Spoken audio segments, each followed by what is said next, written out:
Shalom sahabat-sahabat Yesus, apa kabar hari ini?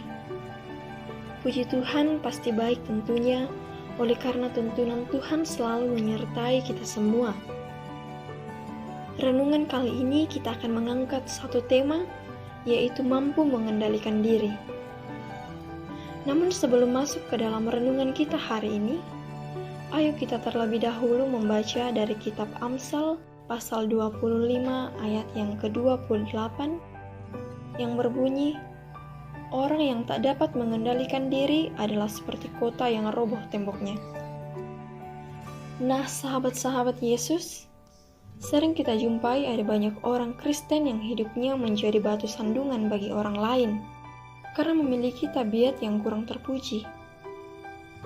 Misalnya mudah marah, ucapan tidak terkontrol, suka menjelekkan orang lain, menghakimi, menggosip, dan lain sebagainya. Intinya nafsu daging mereka masih sangat dominan. Mereka tidak mampu mengendalikan diri. Apa itu pengendalian diri?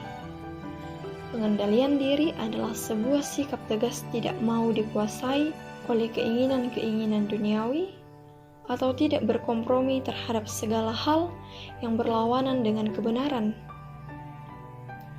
Pengendalian diri berkenaan dengan komitmen seseorang untuk hidup benar, membangun kebiasaan-kebiasaan yang baik, disertai tekad untuk meninggalkan, membuang, dan menghancurkan kebiasaan-kebiasaan buruk yang membawa seseorang makin jauh dari jalan Tuhan. Memiliki pengendalian diri berarti berani berkata tidak terhadap segala hal yang berbau kefasikan dan keduniawian, seperti yang tertulis pada kitab Titus pasal 2 ayat yang ke-12 yang berbunyi, ia mendidik kita supaya kita meninggalkan kefasikan dan keinginan-keinginan duniawi, dan supaya kita hidup bijaksana, adil, dan beribadah dalam dunia sekarang ini. Nah, sahabat-sahabat Yesus, untuk bisa mengendalikan diri dibutuhkan kemauan, tekad, semangat, dan kerja keras, karena roh memang penurut, tetapi daging lemah. Tertulis dalam kitab Injil Matius pasal 26 ayatnya yang ke-41.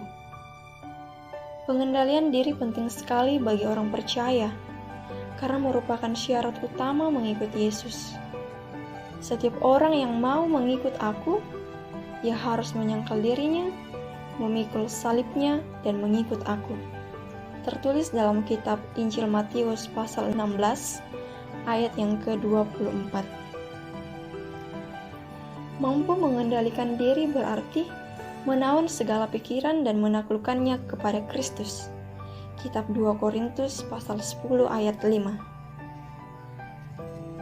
Ketika mengalami hal-hal yang tidak menyenangkan, di tengah situasi sulit dan menghadapi orang-orang yang terkadang diizinkan Tuhan untuk membentuk dan menguji kita, mampukah kita menunjukkan sikap pengendalian diri dan tetap memegang teguh nilai-nilai iman, sehingga melalui sikap dan perbuatan kita, orang lain tidak lagi tersandung?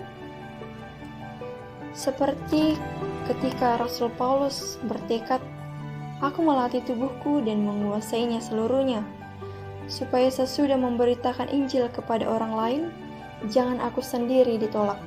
Seperti dalam kitab 1 Korintus pasal 9 ayat 27. Dan mungkin sampai di sini dulu renungan kita hari ini. Kiranya damai sejahtera Allah dan kiranya tuntunan Roh Kudus selalu ada bersama kita. Tetap semangat, dan sampai jumpa di renungan berikutnya. Tuhan Yesus memberkati. Amin.